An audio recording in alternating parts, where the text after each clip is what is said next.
A very good afternoon. Welcome to Africa Today. I am Peace Ogenegbawe. First, let's talk the headlines. On the headlines, 83 million Nigerians to benefit from new health insurance scheme. Burkina Faso loses 11 soldiers in army base attack.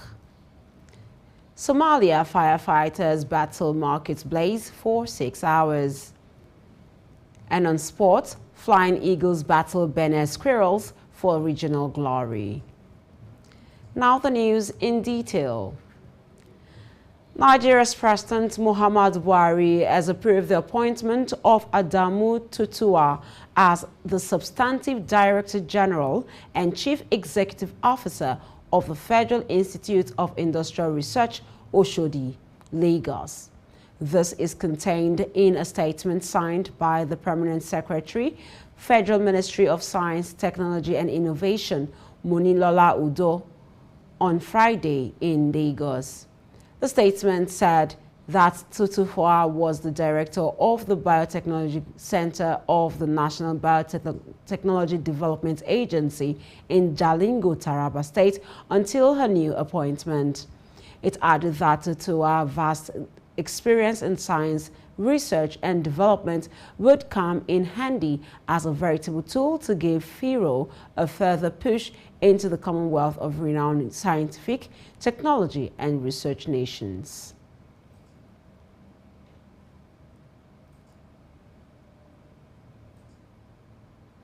According to reports gathered, the statement stated that Tutuwa's appointment takes effect from March 10, 2022, with a 5-year non-renewal tenure. Nigeria's President Muhammadu Buhari has said that about 83 million Nigerians per will benefit from National Health Insurance Authority Bill 2022, which he signed into law.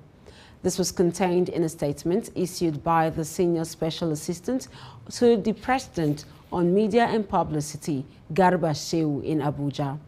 The President announced that the authority would collaborate with state government health insurance schemes to accredit primary and secondary health facilities and enroll Nigerians into the scheme in order to ensure the delivery of quality health care. The National Health Insurance Authority Act 2022 replaces the repealed National Health Insurance Scheme Act Cap 42, Laws of the Federation of Nigeria 2004. While signing the piece of legislation into law, President Buhari said that the new law, a fund, would be set up to ensure coverage of 83 million per Nigerians who cannot afford to pay premium as recommended by the Lancet Nigeria Commission. The new act also enables the authority and state governments to develop information management systems and digital record for better data collection, monitoring, and quality assurance. The President also tasked the health reform committees to work with state governments, the Federal Ministry of Health, and National Health Insurance Authority to ensure the implementation of the articles in the new act. Following the delay by Nigeria's President Muhammadu Buhari in signing the amendment version of the Electoral Act, there is uncertainty over the delegates list in political parties, including the All Progressives People's Congress and People's Democratic Party chieftains of the major political parties on Thursday. The President's assent to the amended act would enable parties to know the exact number of delegates that would vote during presidential primaries, as statutory delegates were excluded in the existing version of the law. The PDP also scheduled its presidential primaries to hold on May 28 and 29, while the APC will elect its presidential candidate at its shadow elections taking place on May 28 and May 29. The Senate and House of Representatives had on Wednesday passed the amendments to the Act to recognize statutory delegates as voters during primaries, congresses, and conventions of political parties. The National Assembly, after passing the amendment, said it expected the executive to sign it last week without delay. The federal government of Nigeria has commenced the payment of minimum wage arrears, which it owed lecturers under the aegis of the Academic Staff Union of Polytechnics and the Academic Staff Union of Universities as part of efforts to end ongoing strikes by the union. The national president of ASUP, Anderson Ezeibe, and the chairman, ASUP Futmina Bolahon Bolari, confirmed this in separate interviews in Abuja on Thursday. According to reports, the two unions are currently on strike following the inability of the government to meet their demands, including the payment of minimum wage arrears and release of revitalization funds, among others. While ASUP commenced its strike on February 14, 2022, ASUP is currently on an initial 2-week warning strike. Confirming the payment on Thursday, Ezeibe, however, said that was just the beginning. Meanwhile, the President's National Association of Nigerian Students, NANS, Sunday Asefon, on Thursday led university students in Ekiti State to protest continuous closure of public universities in the state over the industrial action embarked upon by ASUP. Asefon said he had joined the protest organized by NANS, Joint Campus Committee, Ekiti Axis, to compel the federal government of Nigeria to akin to the striking university teachers' demands in solidarity, noting that the NANS nationwide will take place soon. You're watching Africa Today on Hills TV. When the news returns, news from other parts of Africa, to stay with us.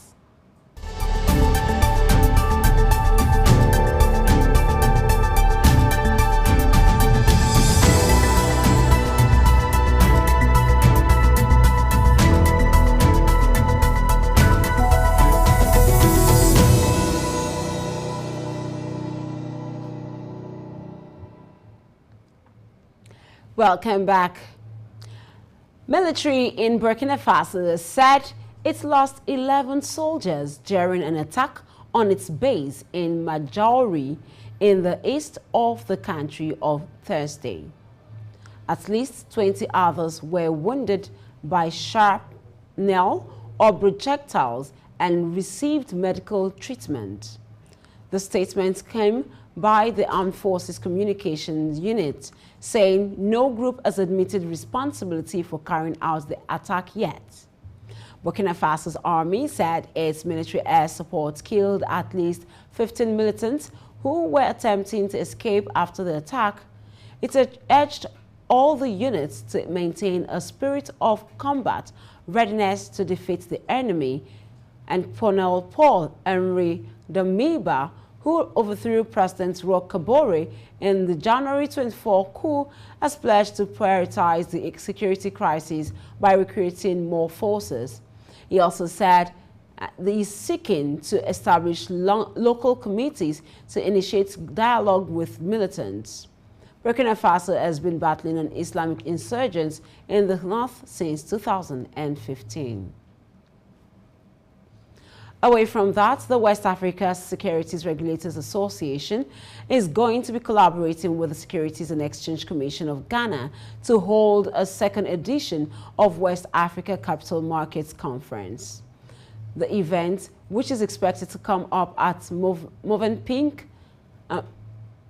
on May 24 and 25, is a biennial event that seeks to present the West African region and Africa as a whole with the opportunity to address important issues related to the orderly growth and development of the regional and continental capital markets. According to the event will be held under the theme Deepening and Strengthening Capital Markets across West Africa through Effective Regulation. We move to other parts of Africa, but after this break, do stay with us.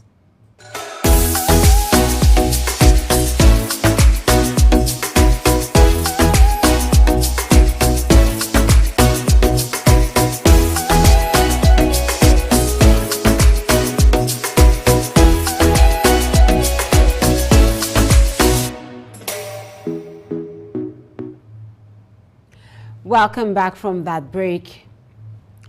Firefighters in Somalia's capital, Mogadishu, battled for about 6 hours to put out a fire that engulfed a market in the city overnight. Banadere Market is one of the biggest shopping areas in the city center and is close to the mayor's office. The fire started in the early hours of Thursday evening and was not extinguished until after midnight. No one was killed in the blaze, believed to have been caused by an electric fault.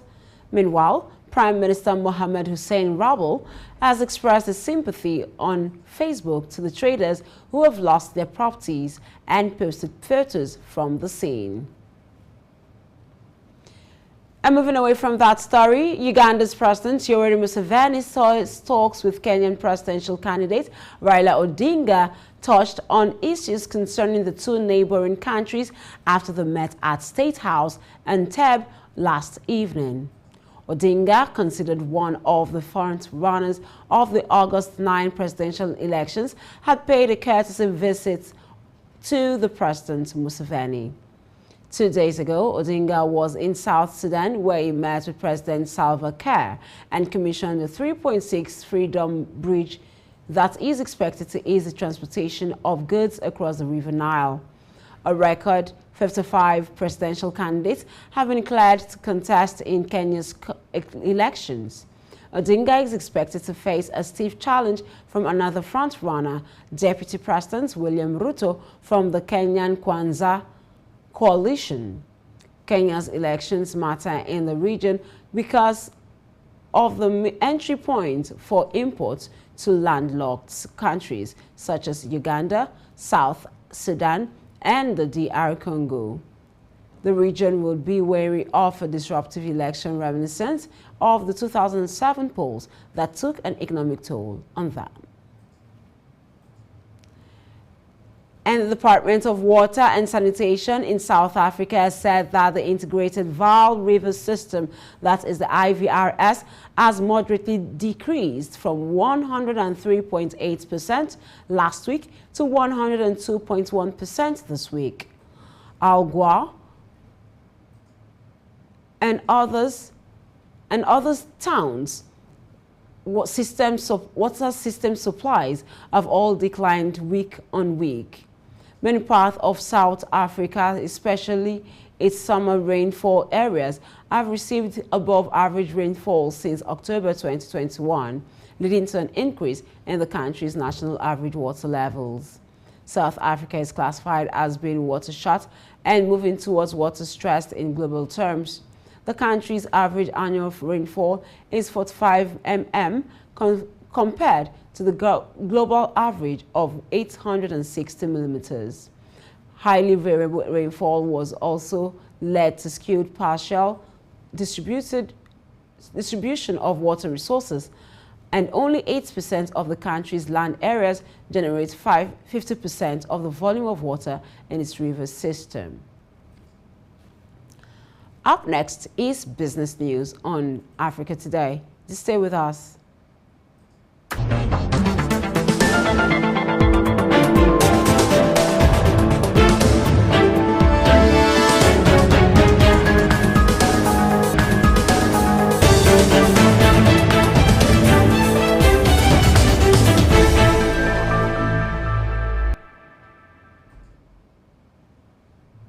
And on sports news, Vice President Yemi Osinbajo of Nigeria has urged Nigerians to support the drive towards the full digitalization of tax administration, according to its key driver of development. Osinbajo spoke at the annual tax conference of the Chartered Institute of Taxation of Nigeria, that is the CITN, in Abuja. The Vice President, who was represented by the Executive Chairman, Federal Inland Revenue Services, that is FIRS, Mohammed Nami, said the Buhari administration has learned from the market's trends on reliable revenue sources. He further spoke on digitalization of tax administration, saying that it has displaced the traditional approach as a way of doing business has changed, adding that government has continued to heavily invest in the automation of tax administrative processes and digital infrastructure. He also disclosed that President Muhammadu Buhari's directed stakeholders, government ministries, departments and agencies to support the tax automation drive with the Federal Inland Revenue Services in accessing their data processing system, noting that it is important that the government be involved in revenue. Osinbajo added that lingering issues like insecurity, crimes, inadequate social infrastructure could only be addressed if there is an adequate hand of revenue for the government. Egypt's Prime Minister has launched a new national strategy for tackling climate change. Prime Minister Mustafa Madbouly said Egypt was one of the most vulnerable countries to climate change at the introduction of the National Climate Change Strategy for 2050. Madbouly emphasized the importance of addressing climate through change and described it as a threat to digital security. Climate change is considered one of the most important issues and concerns us and the whole world due to the threat on sustainability development, which will affect the development plan, food, and money.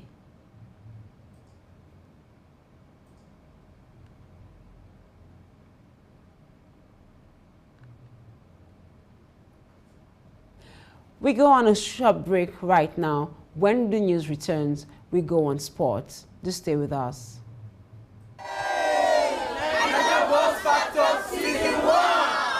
It happened last year when we had 7 finalists vying for the grand prize, M Grand 7 2021 model worth 11.5 million naira. For the winner, season 1, Niger Boss Factor, John International! This year, it is even bigger and better. My name is Joel Idadile, the winner of Niger Boss Factor Season 1. Those of you that didn't enroll, I'm sorry, you have missed out big time. You scammed yourself. You think they were trying to scam you. Register for the Niger Boss Factor Season 2 with the sum of 5,500 naira payable to GT Bank account number 0561 094 161. Send payment proof to WhatsApp portal number 0901 625 2525. Go to www.bossfm.ng to complete your registration. Call 0808 237 0000 or 0811 584 1500 for more information. Niger Boss Factor Season 2. Celebrate culture, celebrate life. Terms and conditions apply.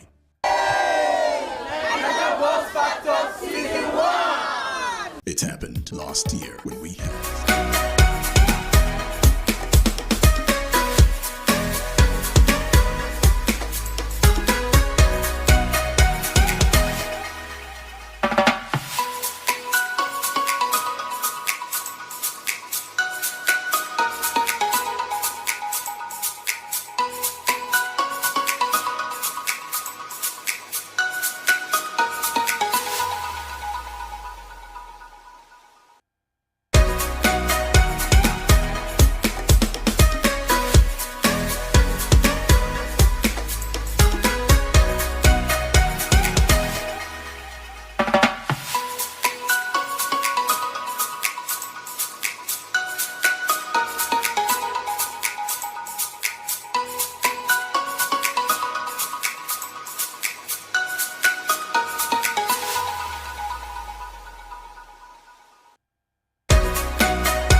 Good evening and welcome to Sports News and Africa Today.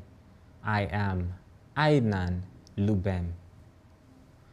Glasgow Rangers Nigerian stars Calvin Bassey and Joe Aribo were rated the best players on the pitch during Wednesday Europa League final against Eintracht Frankfurt in Seville. The German defender ended their 42 European trophy hoodoo on the wood night, winning 5-4 on penalties after a grueling 120 minutes of football ended 1-1. According to news sources, Super Eagles star Calvin Bassey was the best player on the pitch with 8 points, while his Super Eagles teammate Aribo and goalkeeper Alan McGregor also performed brilliantly and were rated 7.5. Scottish media outlet named Bassey the best player and awarded the hard-working defender a match rating of 9.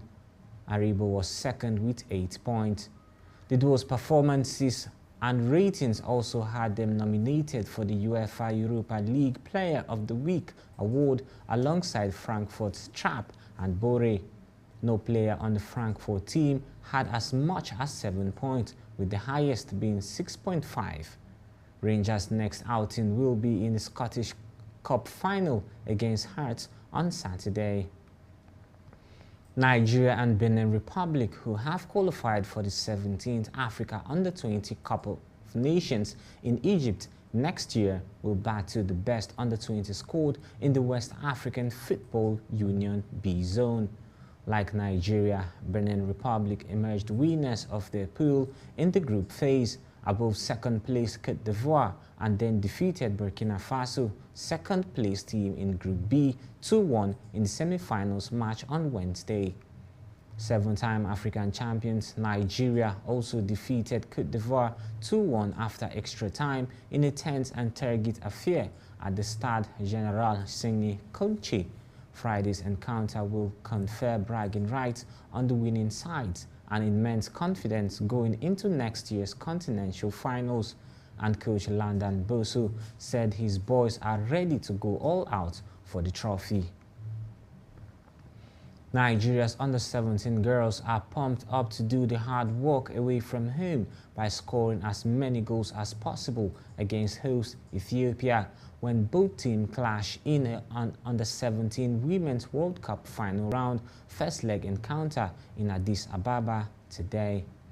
14 goals for and none against is the tally of the Nigerian girls in this campaign after 8-0 and 6-0 aggregate wins over DR Congo and Egypt respectively.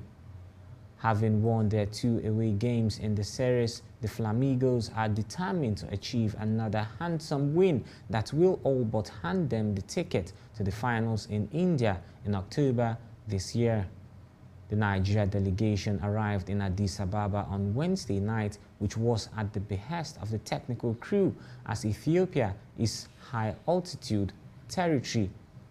Head coach Bankole Olowokere, in an interview, said his players were upbeat ahead of today's encounter and would go all out for a win.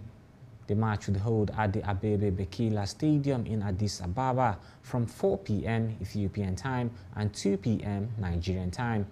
It will be superintended by Namibian officials, as the return leg is scheduled for the Moshood Abiola National Stadium in Abuja on June 4.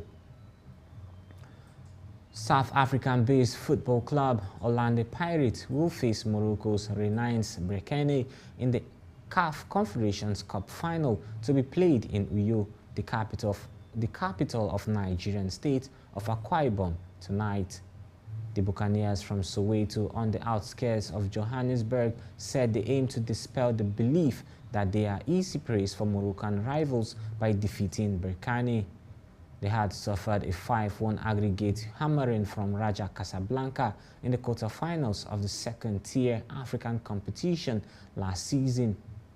Having forced a 1-1 draw in South Africa, Raja powered to a 4-goal lead at home before taking their foot off the accelerator and sparing the visitors further humiliation. Pirates now lie 7th in the near-completed South African Premiership, already won by Mamelodi Sundowns, and made early exits from the 2 domestic knockout competitions. Orlando Pirates is expected to have the support of the fans as former Aqua United star who won the NPFL title with the Promise Keepers last season, Olisa Nda, is expected to be featured in the match tonight. The Buccaneers have reserved their best for the Confederation Cup, the African equivalent of the UEFA Europa League, particularly in North Africa, a region where they have often struggled in the past. And that's sport news on Africa Today. Back to Peace for the rest of the news.